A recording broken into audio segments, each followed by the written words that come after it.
নমস্কাৰ, আপোনাক সবে গমেই পায় জুবিনদাৰ যি পূৰ্ণাংগ প্ৰতিমূৰ্তি আমি নিৰ্মাণ কৰাই আছিলো জুবিনদাৰ দেহাৱসান হোৱাৰ পিছদিনাৰ পৰা আৰু সেই মূৰ্তিভাগৰ কাম আমাৰ প্ৰায় সম্পূৰ্ণ হ'ব হৈছেহি। গতিকে আমি এটা ডেট লৈছো। ইয়াতে আপোনালোকক আমাৰ ফালৰ পৰা বা তথা যজ্ঞ কনষ্ট্ৰাকশ্যনৰ ফালৰ পৰা আমন্ত্ৰণ থাকিল। প্ৰত্যেকজন যাতে জুবিনদাৰ অনুৰাগী উপস্থিত থাকে।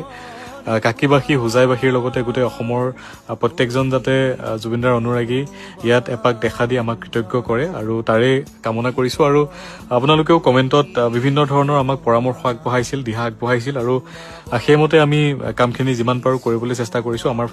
আমাৰ ফালৰ পৰা আপ্ৰাণ চেষ্টা কৰিছো যে প্ৰত্যেকটো কাম যাতে সূক্ষ্মভাৱে নিৰীক্ষণ কৰি আমি খুব সুন্দৰকৈ আপোনালোকে বিচৰা ধৰণে কামসমূহ কৰিব পাৰো। আৰু ঠিক সেই ধৰণে আমি নেৰানেপেৰা প্ৰচেষ্টা কৰি আছিলো। জুবিনদা দেহাৱসান হোৱাৰ পিছদিনাৰ পৰা এতিয়ালৈকে আমি কণ্টিনিউ এই কামটোতে ব্যস্ত হৈ আছো আৰু প্ৰায় আমাৰ কামটো সম্পূৰ্ণ হৈছেহি আৰু গোটেই কামটো ফিনিচিঙৰ পৰ্যায়খিনি মই আপোনালোকক এতিয়া নেদেখাওঁ বুলি ভাবিছো। একদম